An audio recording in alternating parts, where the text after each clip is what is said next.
तो मैं माननीय योगी जी से पूछना चाहता हूं कि आपके सरकार में हो क्या रहा है। आप बेटी पढ़ाओ बेटी बचाओ का नारा तो देते हो, लेकिन बेटियों के साथ अपहरण जैसी घटनाएं हो रही हैं। इसको माननीय योगी जी संभालो, रोको, और वरना कुर्सी खाली करो। बहन जी आ रही हैं।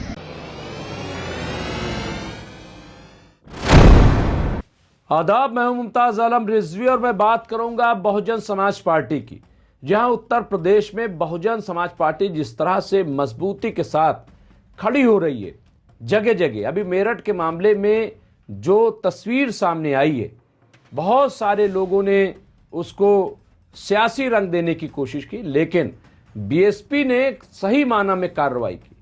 आदरणीय बहन मायावती जी जो बीएसपी सुप्रीमो है, उत्तर प्रदेश की 4 बार मुख्यमंत्री रह चुकी हैं, आयरन लेडी, उन्होंने महज एक ट्वीट किया और उनके सिपाही जा करके मेरठ में जम गए। इसके साथ ही उत्तर प्रदेश के जो कर्मठ, बहुत ही संघर्षशील जो उत्तर प्रदेश बीएसपी के अध्यक्ष हैं मान्यवर विश्वनाथ पाल साहब, उन्होंने एक बयान बाराबंकी में दिया और कहा कि योगी जी अगर आपसे कुर्सी नहीं संभलती तो कुर्सी छोड़ दीजिए। बहन जी आ रही हैं और बहन जी सबको सबक सिखाएंगे। ये जो तमाम गुंडागर्दी, अगवा और तमाम ये सब हो रहा है, और उन्होंने क्या कहा आप सुनिए जरा से, और फिर मैं आपको बताता हूं कि उनके बयान सिर्फ बयानात नहीं थे, बल्कि जिस तरह से उन्होंने पुलिस अफसरान से बात की और 24 घंटे के अंदर उस बेटी को पुलिस तलाश करने के लिए मजबूर हुई और वो बेटी तलाश कर ली गई। लेकिन सुनिए पहले विश्वनाथ पाल जी ने कहा क्या था, बहुत इंपॉर्टेंट बात कही थी। हमारे जो छात्र हैं इनको अच्छी शिक्षा मिल सके, नौजवानों को रोजगार मिल सके, किसानों को अच्छी आय मिल सके, व्यापारियों को व्यापार करने के मिले और उत्तर प्रदेश में अमन चैन कायम हो। जैसे आज देखा जा रहा है उत्तर प्रदेश सरकार में पूरी तरह जंगल राज कायम है। अभी मेरठ की घटना आपने सुना होगा कि मेरठ में एक माँ और बेटी हमारे शेड्यूल कास्ट समाज की, वो खेत जा रही थी और कुछ वहां पर अपराधी तत्व पहुंचे और उस बेटी को उठा ले गए और उनकी मां को बांके से फरसे से मार के लहूलुहान कर दिया और हॉस्पिटल जाते जाते बेटी का अपहरण कर लिया और उसकी मां की हत्या कर दी। इसी तरह की घटना कानपुर में हुई, वहां एक बेटी का अपहरण कर लिया गया जो 14 साल की बेटी थी। तो मैं माननीय योगी जी से पूछना चाहता हूं कि आपके सरकार में हो क्या रहा है। आप बेटी पढ़ाओ बेटी बचाओ का नारा तो देते हो, लेकिन बेटियों के साथ अपहरण जैसी घटनाएं हो रही हैं। इसको माननीय योगी जी संभालो, रोको, और वरना कुर्सी खाली करो। बहन जी आ रही हैं, बहन जी संभालेंगी कुर्सी को। बहन जी की सरकार में कानून का राज चलता था, किसी के साथ अत्याचार अन्याय नहीं होता था। मैं माननीय मुख्यमंत्री जी से मांग करता हूं कि मेरठ जैसी घटना, कानपुर जैसी घटना, कौशाम्बी जैसी घटना, बलिया जैसी घटना, आजमगढ़ जैसी घटना, आपके फिरोजाबाद जैसी घटना, गाजियाबाद जैसी घटनाएं अगर आपको नहीं दिखाई पड़ रही, इसी का नतीजा है कि जनता का रुझान बहुजन समाज पार्टी की तरफ बढ़ रहा है। आज उत्तर प्रदेश की आम जनता बहुजन समाज पार्टी को चाहती है। आज उत्तर प्रदेश की आम जनता, सर्व समाज के लोग माननीय बहन जी की सरकार चाहते हैं।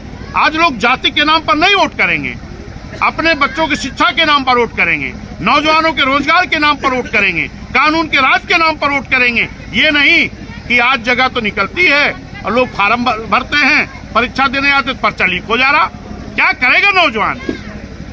इसलिए मैं आज जिन साथियों ने ज्वाइन किया बहुजन समाज पार्टी सदस्यता ग्रहण की है माननीय बहन जी की नीतियों में आस्था रखते हुए, उन सभी साथियों का अपनी तरफ से बहुजन समाज पार्टी परिवार की तरफ से बहुत बहुत हार्दिक स्वागत, अभिनंदन, वंदन करता हूं। और निश्चित है बहुजन समाज पार्टी में उनके लिए पूरी बहुजन समाज पार्टी हमेशा उनके साथ दुख सुख में खड़ी है। तो देखा आपने, ये उत्तर प्रदेश बीएसपी के सदर विश्वनाथ पाल जी हैं जिन्होंने साफ साफ लफ्जों में कहा कि आप कुर्सी छोड़िए, बहन जी आ रही हैं, ये उनका कहना था। और फिर हमारी बात हुई उनसे और उन्होंने कहा कि हमने पुलिस अफसरान से बात की और एक बात उनसे कही कि देखिए बहन जी बहुत नाराज हैं, आप बताइए कि बेटी का क्या हुआ, बेटी मिली नहीं मिली, कब तक आप उसे तलाश कर लेंगे, और अगर आप नहीं जवाब दे पा रहे हैं, नहीं तलाश कर पा रहे हैं, तो समझ लीजिए कि अच्छा नहीं होगा। बहन जी बहुत नाराज हैं।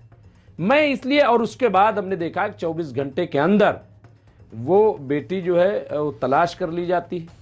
लेकिन इस दौरान हमने सोशल मीडिया पे कुछ देखा, कोई भाग रहा है, कोई दौड़ रहा है, कोई पुलिस से बिला वजह हवाबाजी, सिर्फ हवाबाजी, सिर्फ नेतागिरी, हर जगह नेतागिरी, हर जगह राजनीति, हर जगह रीलबाजी। बहन जी रीलबाजी नहीं करती हैं, रियल में काम करती हैं।